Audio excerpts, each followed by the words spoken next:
আপনি কি জানেন তারকেশ্বর মন্দিরের প্রতিষ্ঠা কে করেছিলেন? কত সালে তারকেশ্বর মন্দির প্রতিষ্ঠিত হয়েছিল? তারকেশ্বর মন্দিরের প্রধান পুরোহিতের নাম কি? তারকেশ্বর যাওয়ার পথে জল ঢালার আগে কি শুদ্ধতা বজায় রাখতে হয়?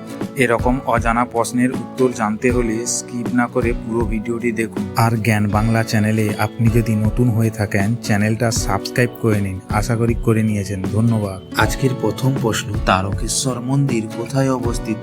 Option A Puri, option B Tarakeswar Hooghly, option C Kolkata, option D Bardhaman. সঠিক উত্তর তারকেশ্বর হুগলি। শ্রাবণ মাসে তারকেশ্বরে কি সংখ্যায় ভক্ত আসেন? Option A 10,000, option B 50,000, option C 1 লক্ষ, অপশন ডি লক্ষাধিক। সঠিক উত্তর অপশন ডি লক্ষাধিক। তারকেশ্বরে জল ঢালার আগে কি করতে হয়? অপশন এ পুজো দেওয়া, অপশন বি উপবাস, অপশন সি কাভার যাত্রা, অপশন ডি কনকন বাঁধা। সঠিক উত্তর অপশন ডি কনকন বাঁধা। তারকেশ্বর মন্দিরে কয়টি গেট আছে?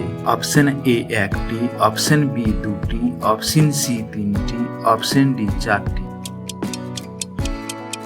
সঠিক উত্তর অপশন সি 3টি। তারকেশ্বর মন্দিরে কি নিয়ে জল ঢালতে হয়? অপশন এ পিতলের ঘোড়া, option B cover, option C সোনা দিয়ে, অপশন ডি হাতে করে। সঠিক উত্তর অপশন বি কাভার। তারকেশ্বর মন্দিরের মহাপ্রসাদ কোথায় দেওয়া হয়? অপশন এ মন্দিরের গর্ভগৃহে, অপশন বি সিঁড়িঘাটে, অপশন সি আনন্দবাজারে, অপশন ডি নাট মন্দিরে। সঠিক উত্তর অপশন সি আনন্দবাজারে। তারকেশ্বর যাওয়ার পথে জল ঢালার আগে কি শুদ্ধতা বজায় রাখতে হয়? অপশন এ ধূমপান না করা, অপশন বি নোংরা কথা না বলা, অপশন সি নিরামিষ খাওয়া, আর অপশন ডি সবগুলো। সঠিক উত্তর অপশন ডি সবগুলো।